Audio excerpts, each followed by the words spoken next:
Flua, Senhor, tua presença, tua palavra, flua em mim, tua unção e o teu poder.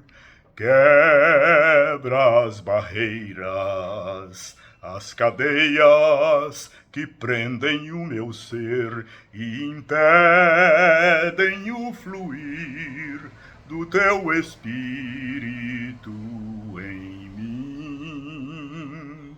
Quero ser livre para derramar toda a minha vida no teu altar, e em amor te adorarei, e aos teus pés sempre estarei, e aos teus pés sempre estarei, e aos teus pés sempre estarei. Minha amada, meu amado, continuando o estudo da palavra de Deus em Atos, a partir do capítulo 13, Atos 13. Na igreja de Antioquia havia vários profetas e mestres, e entre eles nós tínhamos Barnabé e Saulo. E eles estavam servindo ao Senhor e jejuando. O que aconteceu? Servindo ao Senhor e jejuando, disse o Espírito Santo: separai-me a Barnabé e Saulo para a obra a que os tenho chamado. Meus amados, o Espírito Santo fala conosco. O Espírito Santo fala com o seu povo. O Espírito Santo fala com o crente. O Espírito Santo fala com a sua igreja. Servindo ao Senhor e jejuando, nós nos consagrando a Deus, Ele fala conosco. O jejum não é tão comum em nossos dias, como era depois que Jesus subiu aos céus na igreja primitiva.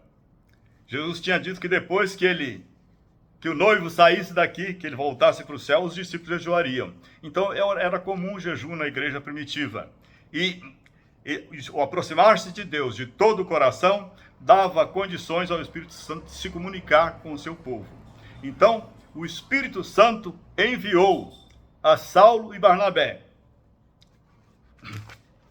E eles obedeceram.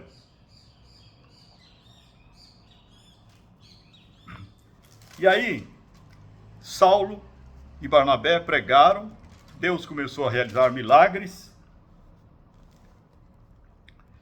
e num dos sermões de Paulo, ele estava exaltando a Deus e contando da história do povo de Israel.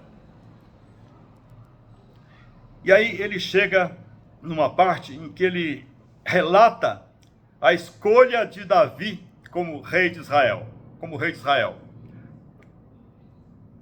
Jesus, fisicamente, humanamente, é descendente do rei Davi.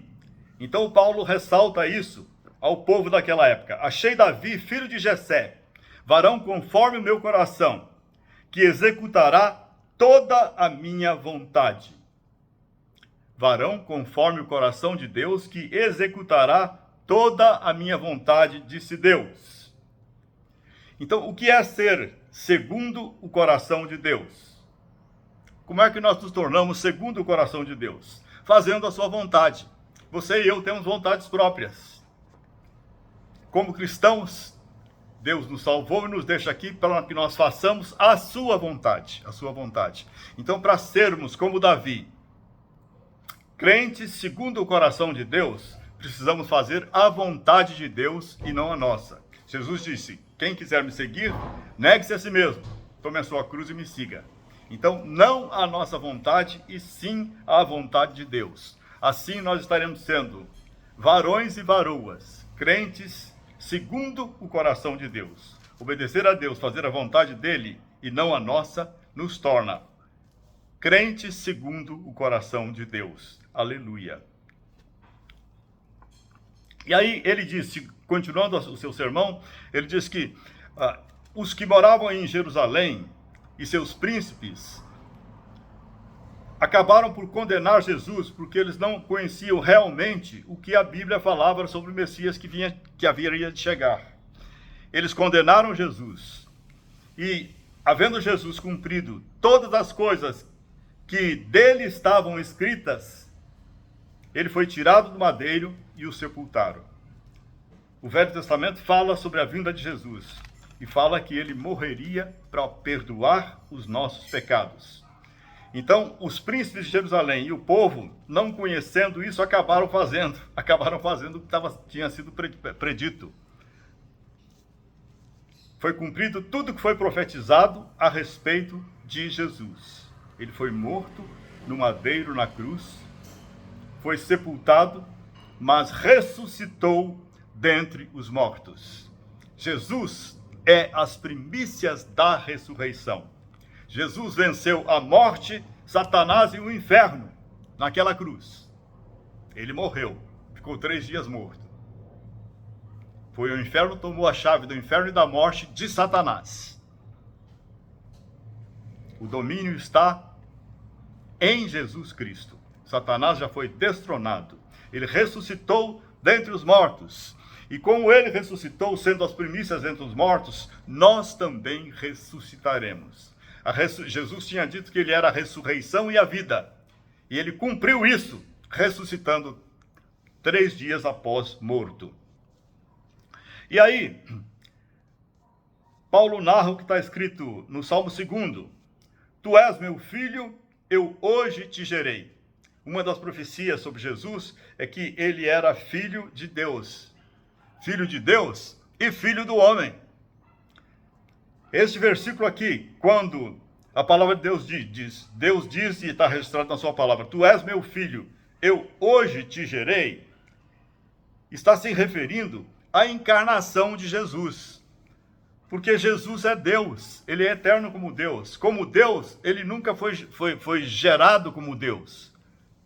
Ele é eterno como Deus. Ele não é ser humano como nós que foi criado. Ele se tornou ser humano. Então, essa passagem aqui está falando de Jesus. Quando se fala de Jesus como filho, está falando aqui sobre a sua encarnação como ser humano, como homem. Isto prova que a filiação em relação a Deus tem a ver com a humanidade e não com a divindade de Jesus. Como Deus, a pessoa que agora conhecemos como Jesus Cristo, não teve começo, não foi gerado, não foi um filho e não passou a existir. Ele sempre existiu como Deus. Então, quando a palavra de Deus fala que Jesus é filho de Deus, está falando que dele como ser humano. Como ser humano. Ele se tornou um ser humano como você e eu para pagar o preço do nosso pecado, que seria a condenação à morte. Na cruz ele pagou o preço, o seu e o meu. E nós temos perdão dos nossos pecados. Porque sem derramamento de sangue não há remissão, perdão de pecados. O pecado já gera morte. Jesus morreu no seu lugar e no meu lugar para que tenhamos vida e vida eterna. Ressuscitaremos como ele. Eu creio, eu espero que nós sejamos a geração que vai ser arrebatada. A maior parte dos cristãos morrem e vão ressuscitar um dia. Eles vão ressuscitar e os que estiverem vindo no dia do arrebatamento, no dia que Jesus voltar para buscar a sua igreja no arrebatamento, ele chegará no céu, os que morreram crendo em Cristo ressuscitarão primeiro, e nós, os que estivermos vivos, seremos arrebatados, transformados, e subiremos junto com eles a Jesus, ao encontro de Jesus. Amém, Pai amado. Prepara-nos, santifica-nos, para que possamos estar preparados para subir contigo, Jesus. Amém, aleluia, glória a Deus. Então, Paulo continuou a sua pregação e disse que confirmou que o perdão dos pecados só existe através do sangue de Jesus. Em Jesus Cristo, na sua morte e ressurreição, nós somos justificados e recebemos a vida eterna. Em Jesus Cristo é justificado todo aquele que crê. Paulo terminou de pregar e muitos dos judeus e dos prosélitos religiosos seguiram a Paulo e Barnabé, os quais, falando-lhes, os exortavam a que permanecessem na graça de Deus. A pregação de Paulo teve muito sucesso.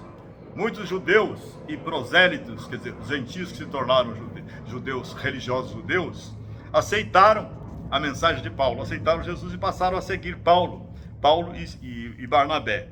Os judeus, vendo isso, ficaram com muita raiva, Os judeus, quando viram a multidão seguindo a Paulo, encheram-se de inveja e, blasfemando, contradiziam o que Paulo dizia. Então, o que Paulo fez? Paulo e Barnabé, com ousadia, disseram aos judeus que não estavam aceitando e estavam contraditando tudo o que eles falavam. Paulo diz: era mister que a vós se pregasse primeiro a palavra de Deus. Como vocês a rejeitam e não vos julgais dignos da vida eterna, eis que nós nos voltamos para os gentios.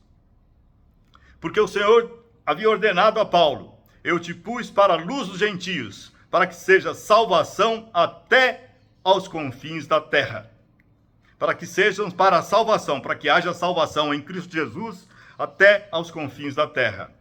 Os gentios, ouvindo isto, se alegraram muito e glorificavam a palavra do Senhor. E creram todos quantos estavam ordenados para a vida eterna. A passagem aqui diz que creram todos que estavam ordenados para a vida eterna. Isso aqui não quer dizer que Deus os havia predestinado para a vida eterna. Porque Deus deu liberdade ao ser humano. A mensagem do Evangelho é pregada e você e eu, todo ser humano, tem o poder de aceitar ou rejeitar. Então, os que estavam ordenados para a vida eterna, significa que Deus designou e providenciou vida eterna a todos os que crerem. Todo aquele que vier a crer, ouviu a mensagem, ele pode acreditar ou não. O que acredita, então ele é salvo. Deus providenciou e designou a vida eterna a todos os que nele crerem. A predestinação é o indivíduo se conformando à vontade de Deus em salvar, sem a participação da escolha humana. Ao contrário. A predestinação nunca é o indivíduo se conformando à vontade de Deus em salvar sem a participação da escolha humana. Então o ser humano ouve a mensagem e ele escolhe se recebe ou não, se aceita ou não. Deus predestinou que todos que aceitam são salvos. O plano predestinado de Deus para que todos que se conformarem à sua vontade sejam salvos. Isso é o que quer dizer aqui, todos aqueles que estavam ordenados para a vida eterna. Deus os predestinou para que, ouvindo a palavra, crendo nela, sejam salvos. E todos que não se conformarem com a palavra, não a aceitaram, sejam condenados. Isso é explicado com clareza em 1 João, no livro de João, no Evangelho de João, capítulo 3, o versículo 15 a 20.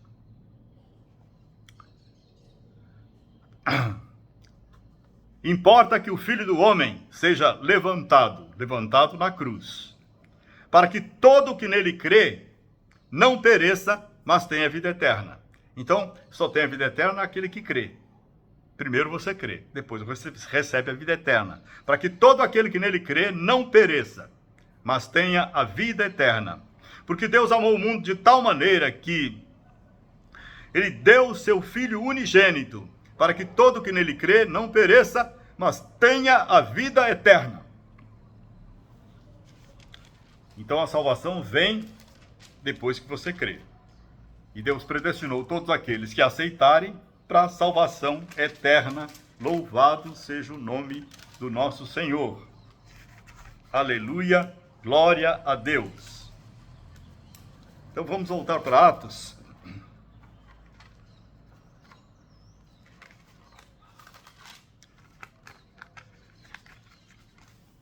Continuando em Atos, no livro de Atos, com a perseguição vimos que com a perseguição forte dos judeus a Paulo e Barnabé, ele diz, vocês não querem aceitar, não se acham dignos de receber a vida eterna, então eu vou para os gentios, porque Deus profetizou isso a meu respeito. E aí Paulo foi para os gentios e funda uma igreja em Icônio. Paulo e Barnabé falaram de tal modo aqui em Icônio que uma grande multidão creu, não só de judeus, mas também de gregos. O Espírito Santo abençoou a palavra de Paulo e Barnabé e uma grande multidão creu em Jesus. E aí, falando ousadamente no Senhor, o qual dava testemunho à palavra da sua graça, permitindo que pelas mãos dele se realizassem sinais e prodígios. Então, falando, pregando o evangelho com toda ousadia, dando testemunho da grande graça de Deus, o favor que não merecemos, que nos oferece a salvação, não por méritos nossos, mas por seu amor, falando e dando testemunho à palavra da sua graça, Deus permitiu que pelas mãos dele se realizassem sinais e prodígios. Sinais e prodígios. Que o nosso Deus possa nos usar, a você e a mim, para que pregando o evangelho, ele possa manifestar a confirmação da sua palavra, produzindo sinais e prodígios. Que Deus permita que através da nossa pregação, do nosso testemunho, sinais e prodígios aconteçam, para que as pessoas se voltem para Deus, vendo quem é Deus e o seu amor por elas. Louvado seja Deus. Depois disso, Paulo e Barnabé tiveram de fugir de lá, porque os judeus tentaram matá-los, tentaram apedrejá-los. Odiaram tanto que eles tentaram apedrejá-los. E aí, eles fugiram de lá e foram para Listra e Derbe, cidades de gentios. E ali pregavam o evangelho. Um homem leso dos pés, com um problema sério nos pés, desde o seu ventre, e que nunca tinha andado, ouviu Paulo falar.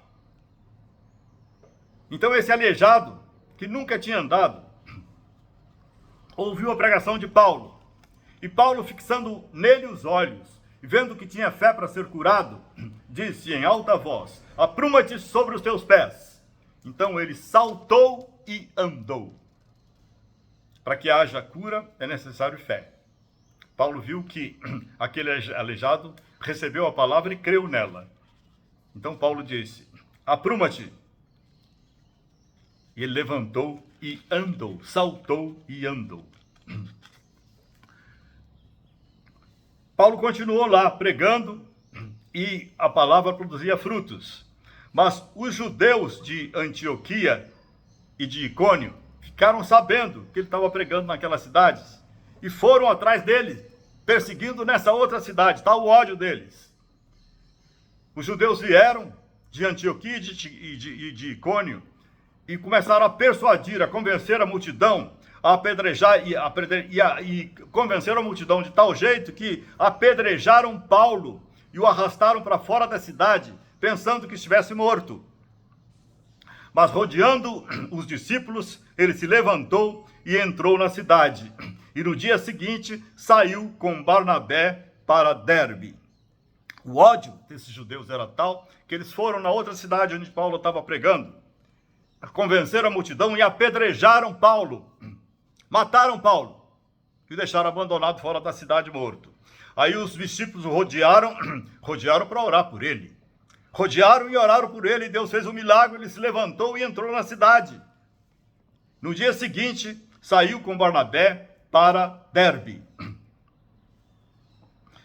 Anunciando o evangelho em Derbe, e tendo feito muitos discípulos, o Espírito Santo continuava a abençoar a obra, a pregação, a vida de Paulo e de Barnabé. E confirmando o ânimo dos discípulos, exortando-os a permanecer na fé, mostrando que por meio de muitas tribulações nos importa entrar no reino de Deus. Ele preveniu os discípulos. Eles estavam sendo perseguidos. Aqueles que creram também iriam ser perseguidos. Ele disse, por meio de muitas tribulações nos importa entrar no reino de Deus. O inferno faz de tudo para atrapalhar a obra de salvação dos seres humanos. E ele se volta contra os crentes, mas Deus está no controle de tudo. Nós temos tribulações, mas o nosso Deus é tão maravilhoso, tão poderoso, que ele transforma as tribulações em bênção. Aleluia, louvado seja o nome de Deus. Nas tribulações ele trabalha o nosso caráter, para aumentar a nossa fé, a nossa confiança nele, e vai nos santificando mais e mais. E ele transforma as tribulações em bênção. Louvado seja Deus. E aí, eles elegeram anciãos em cada igreja, orando com Jesus, e os encomendaram ao Senhor em quem haviam crido. Em cada igreja que Paulo e Barnabé fundavam, eles oravam ao Senhor e elegiam aqueles que iam ser os líderes da igreja, os anciãos. Orando com Jesus, eles elegiam essas pessoas e os encomendaram ao Senhor em quem haviam crido. Eles estabeleciam líderes nas igrejas que eles fundavam. Louvado seja o nome do nosso Deus. Que nós possamos produzir frutos que permaneçam para a vida eterna. Que nós possamos cumprir a vontade de Deus, sendo luz no meio desse mundo, espantando as trevas ao nosso redor, sendo instrumentos de salvação de vidas. Em nome de Jesus, amém.